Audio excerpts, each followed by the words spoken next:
Senator Cotten. Thank you, Mr. Chairman. Mr. Secretary, on September 29th, the National School Board Association wrote to the White House calling parents domestic terrorists for being concerned about their kids' school.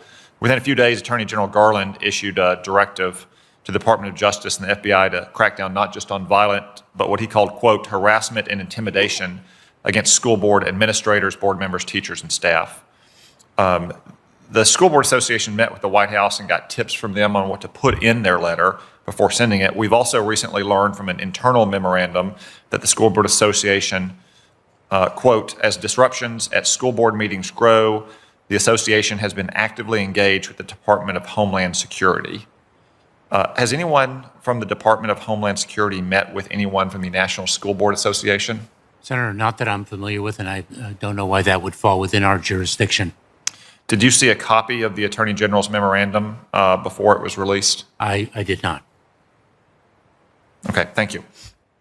A few weeks ago, it was reported that the Department of Justice was in talks to give payments of up to $450,000 per person to illegal immigrants who were subject to enforcement of the zero tolerance policy during the last administration. Have you or anyone at the Department of Homeland Security been involved in those talks?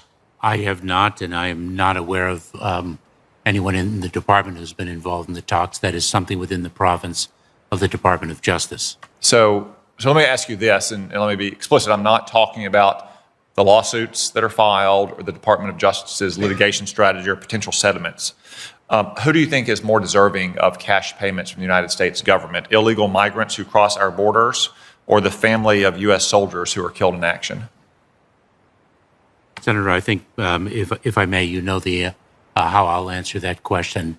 I think that the families of those who lost their lives wearing our nation's uniform are our greatest responsibility as a nation. So I can't. Do you think it's Senator, shocking that illegal migrants could get up to 4.5 times what the family Senator of a service member killed in action? Senator, if I may, I'm a lawyer by profession, so I don't think it advisable to render opinions on facts, on cases, the facts and circumstances of which I am not familiar, because I know that the cases that are before the Department of Justice, to which you are referring, are Federal Tort Claims Act, where not all of those unlawfully present are filing suit against the government, but those parents whose children were taken from them as a means of deterring irregular migration, part of the zero tolerance policy of the prior administration, the family separation policy that received bipartisan condemnation and, quite frankly, the condemnation of the American public. What is an appropriate outcome of that litigation in response to the family separation policy, the cruel policy, is something I cannot opine on. Well, since you called the policy cruel, let me ask you this. During the Biden administration, has the Department of Homeland Security ever separated a single illegal alien from someone they claim as their child? Yes, but not as part of the zero tolerance policy, not as part of the family separation policy that was so cruel. Let me explain. So, I understand that you're saying it's not part of the policy. I'm sorry. No. If I may, Senator, I must actually, no, you may not. It's my time. I'm sorry, my time is limited. So you've said that the Department of Homeland Security has done this during the Biden administration. You were the deputy secretary during the Obama administration. Did the Department of Homeland Security ever separate a single illegal alien from someone they claimed that was their child in the Obama administration? Neither in the Biden administration nor in the Obama administration did we execute the zero tolerance policy that the Trump administration promulgated and cruelly enforced. Well, I'd say the policies you've been implementing are complete tolerance for illegal migrants crossing our border. Let's turn our attention there. How many illegal aliens crossing the country into the United States in 2020? I don't have the, I have the numbers from CBP in front of me. It's 458,000. How many illegal aliens have crossed into the United States in 2021, which I would note still has 6 weeks to go? I believe the number taking out of that approximately 1.7 million the number of recidivists. So in other words, unique individuals, approximately 1.3, 1.4 million. Okay. That would be my estimate. So I have 1.7, but that's fine. So it's somewhere between 2.5 to 4 times as much. No, because the 1.7 million figure to which you refer, Senator, includes recidivists. Okay, so let's say it's 1.3. It's still 2.5 times. Are you satisfied that 2.5 times as many illegal migrants have crossed in this country this year as compared to last year?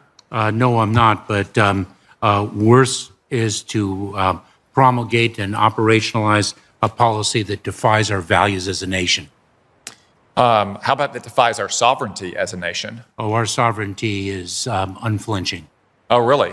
Because as it stands now at the border, anyone from anywhere in the world can simply show up and cross into this country. I don't think that the hundreds of thousands of individuals who've been expelled under Title 42, the CDC's authority, would act. Well, the 1.7 million have crossed here probably think so. Let me conclude with this. What should be a higher priority of the United States government, securing our border or giving amnesty to illegal aliens who are already here?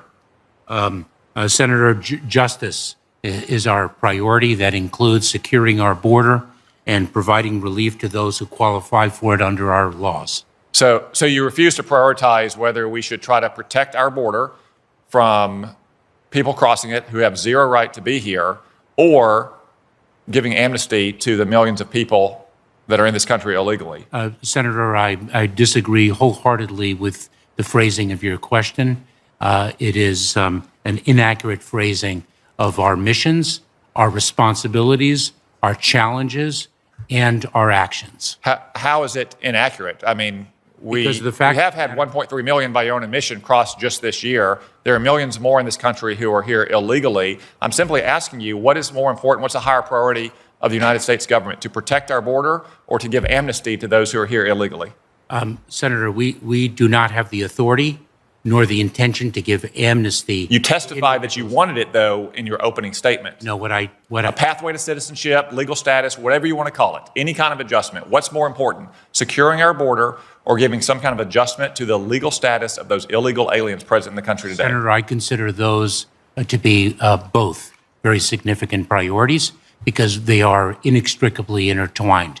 If, in fact, we can pass legislation that fixes once and for all our immigration system, we will have addressed in a material part the challenges at our border, and it will advance our efforts to secure it. Well, they're intertwined chiefly because the open borders that you and Joe Biden have permitted have attracted even more illegal immigrants here.